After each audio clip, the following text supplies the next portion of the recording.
Hey YouTubers, this is the Angry Gun Nerd here. Got another cheap gun for you.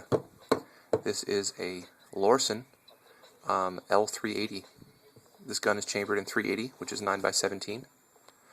It holds 8 rounds, plus 1, if you choose to do that. Got a safety. It's got a magazine release down here. Push button instead of one of the heel releases you often see on inexpensive guns. It's really heavy. I can't even tell you how heavy this thing is. It's extremely heavy. These were made in California, made until I think like '99 or something like that. But it's a cheap gun. Honestly, it's a really cheap gun.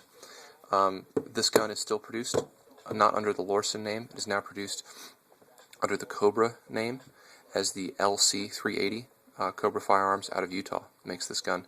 They bought the rights to all the Lorcin designs, as well as Jim Davis Industries bought a lot of designs, and they still make a lot of these cheapie guns.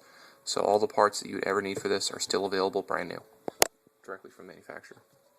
So I like to use snap caps. It's one of those Italian snap caps, 380, and it's got a little spring inside. Good stuff, so you don't kill your firing pin. So I purchased this gun for $60.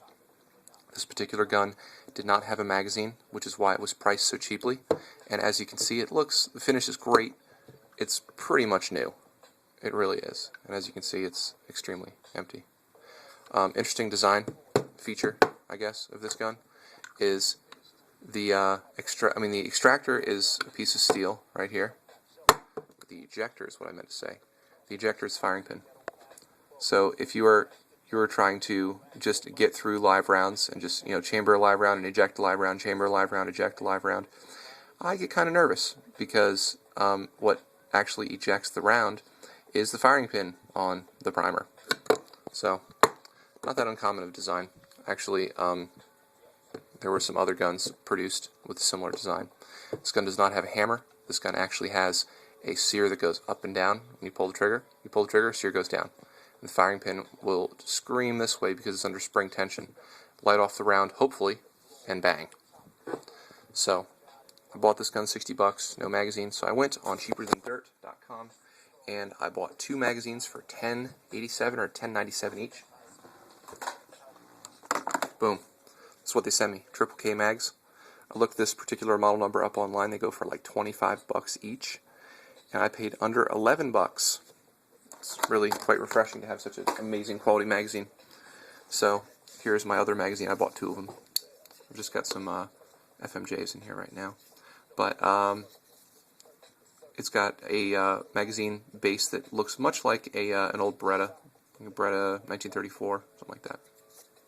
So I like this. The gun is really heavy. It's not ergonomic. It feels funny in the hand. The safety's awkward. The magazine release is awkward, but you know what? It goes bang. And there's something to be said for that. When you have a gun that costs $60 that goes bang every single time, that's not bad. It's really hard to argue with that. And not only that, but it's kind of somewhat accurate. The very first grouping I did was 6 shots, and this was shot at the NRA headquarters range, and this was at a distance of 20 feet. So you can see that it groups, and then here are some targets my cousin was shooting. He's not a very good shot. He's pretty new to the gun world. But although it did not shoot at point of aim, which was here, it did group. And I think it's really mainly because there's some paint in the rifling in the end of the barrel. So you can tell this thing was probably just spray painted or powder coated or whatever the hell they did to these things. But I think as the gun is shot a bit more, it may come truer to point of aim. If not, I don't care. This is still plenty accurate for across-the-room shooting in a self-defense situation. Not that I would ever rely on this. I have real guns for self-defense, but it's just kind of neat. It's neat to have. It's neat to have a cheapie gun that, something to talk about. It's ugly, it's heavy, but I kind of like it. But I'm the kind of guy who likes high points too. So, take my comments with a grain of salt, really.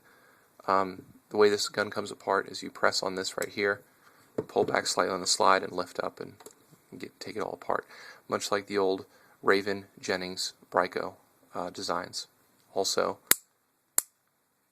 safety's metal, which is nice because you look on some guns, some like rotary safety style guns, the safety is plastic, not too cool. And on the later Brico guns, as well as guns currently produced by Jimenez Arms, the safeties are plastic, not cool. So I will take a metal safety any day. The finish is paint. And it looks like they hit this frame with a belt sander and then painted it. As you can see, it's kind of rough. But $60 gun. What do you want? Seriously. I can't expect too much from such a cheap gun. The new Cobra versions of these sell brand new for about $140 at gun shows. I think the MSRP is like $150, $155, something like that. So I would not recommend this for a brand new shooter, because you might have to mess with it a little bit, you might have to tinker a little bit, might have to clean some of the paint out from the inside of the slide, and give it the old fluff and buff, as they call it on some of the forums, to get the gun to function correctly. I found that this particular firearm functions perfectly using Remington UMC 380. I really like UMC 380. It's in a green and white box.